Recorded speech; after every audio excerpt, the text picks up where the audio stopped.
முருகாச்சரணம். அனைவருக்கும் வணக்கம்.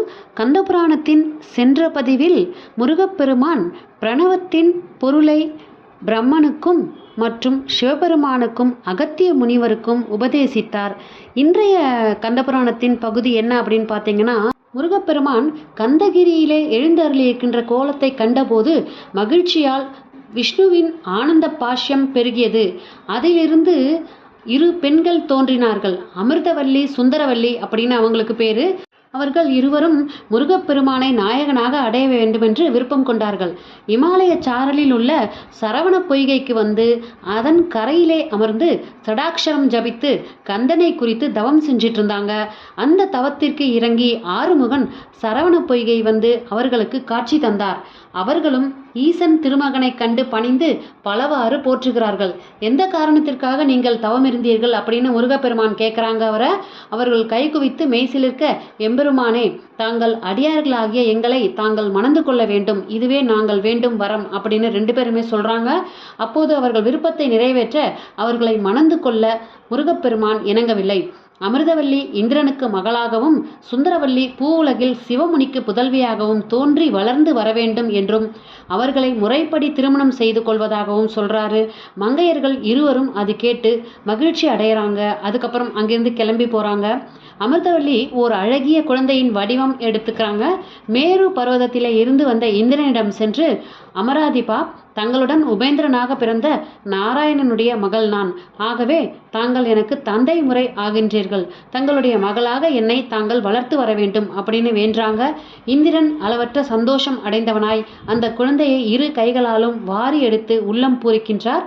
தன்னுடைய வாகனமாகிய ஐராவதத்தை அழைத்து, இந்த குழந்தை எனக்கு புத்திரியாவால், இவளை நீ அன்புடன் வளர்த்து வர வேண்டும். இனி நமக்கு இவளால் மிகுந்த மேன்மை உண்டாக போகின்றது அப்படின்னு சந்தோஷமா சொல்றாரு.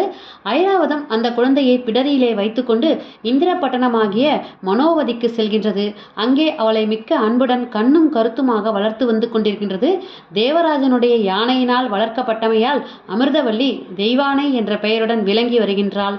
எந்த நேரமும் குமரக்கடவுளையே அவள் மனதில் எண்ணி அவரையே அடைய வேண்டும் என்ற லட்சியம் கொண்டிருந்தாள். இந்த நிலையில் சுந்தரவல்லி பூவுலகில் தொண்டை நாட்டிலுள்ள வள்ளி மலைச்சாரலில் கந்தப்பெருமானை குறித்து தவம் மேற்கொண்டிருக்கின்றாள். இது இப்படி இருக்க, இந்த நிலையில் கைலாயத்தில் ஒரு சமயம் பூதகணங்கள் சூழ வீற்றிருந்த தாய் தந்தையரை வணங்கி செல்ல கந்தப்பெருமான் தம்முடைய வீரர்களுடன் போறாரு. இறைவனும் குமாரனை அன்புடன் அழைத்து அருகில் அமர்த்தி கொண்டு கொஞ்சி மகிழ்றாரு. அந்த சமயம் இந்திரன் முதலான தேவர்கள் பிரம்மனை அழைத்து கொண்டு அங்கு வந்து சேர்ந்தனர். எம்பெருமானை பணிந்து எழுந்து தேவர்கள், சர்வேஸ்வரா, தாங்கள் திருக்குமாரன் அசுரர்களை மாய்த்து எங்கள் துயர் துடைப்பான் என்று சொன்னீர்கள். தாங்கள் திருவாக்குப்படியே குமாரனும் அவதரித்து எங்களுக்கு அபயம் கூறினார். ஆயினும் அசுரர்களுக்காக பயந்து ஒளிந்து வாழ வேண்டியிருக்கின்றது. எங்கள் விஷயத்தில் தாங்களுடைய கருணை என்ன? இன்னுமே கருணை உண்டாகவில்லையே அப்படின்னு நெஞ்சமுருக எல்லோருமே பிரார்த்திக்கிறாங்க. மகேஸ்வரன் தேவர்களுடைய நிலை கண்டு மனமிறங்கினார். அருகிலே அமர்ந்திருந்த குமாரனை நோக்கி, சரவணா, சூரபத்மன் முதலான அசுரர்கள் உலகத்தில் உள்ள உயிர்களுக்கெல்லாம் தாழ முடியாத துன்பங்களை சொல்லி செஞ்சுட்டே இருக்காங்க. தேவர்களுடைய தங்களுடைய வலிமையால் விரட்டி அவர்களுடைய ஸ்தானங்களை பறித்து கொண்டுள்ளனர். அதர்மத்தை அழித்து தர்மத்தை நிலைநிறுத்த நீ சூரன் முதலான அசுரர்களை அவர்கள் சுற்றத்தாரோடு அழித்து இந்திரனுக்கு அந்த அரசை மீட்டு தர வேண்டும் அப்படின்னு ஈசன் சொல்றாரு. குமாரன் தந்தையின் கட்டளையை சிறமேற்கொண்டு அப்போதே அசுரர்களை வதைக்க புறப்படுறாரு. ஈசன் ஏகாதச ருத்ரர்களை அழைத்து சரவணனுக்கு படைக்கலங்களாக ஆகுமாறு சொல்றாரு. எவ்வகைப்பட்ட வரம் பெற்றிருப்பவர்களையும் அழிக்கக்கூடிய வேல் ஒன்றை குமாரனிடம் கொடுக்கிறாரு, பரிசா கொடுக்கிறாரு. இறைவன் கட்டளைப்படி ஏகாதச ருத்ரர்களும் தோமரம், கொடி, வால், குலிசம், அம்பு, அங்குசம், கண்டாமணி, தாமரை, தண்டம், வில், மழுனி அப்படிங்கிற 11 ஆயுதங்களாகி கந்தனை அடையிறாங்க. 109 வீரர்களையும் குமாரனுக்கு படைகளாக செல்லுமாறு உத்தரவிடுறார் ஈசன். அத்துடன் கந்தன் ஏறி செல்ல அற்புத தேரும் உண்டாயிற்று. குமரப்பெருமான் தாய் தந்தரை வணங்கி விடை பெற்று புறப்பட்டார். அந்த சமயம் ஈசன் தேவர்களையும் அவருடன் செல்லுமாறு உத்தரவிடுறாரு. முருகன் தலைமையில் படைகள் ஆர்ந்து எழுந்தபோது பரந்தாமன் வாயுவை அழைத்தார். குமாரனுடைய ரதத்தை செலுத்தும் சாரதியாக இருக்குமாறு சொன்னார்.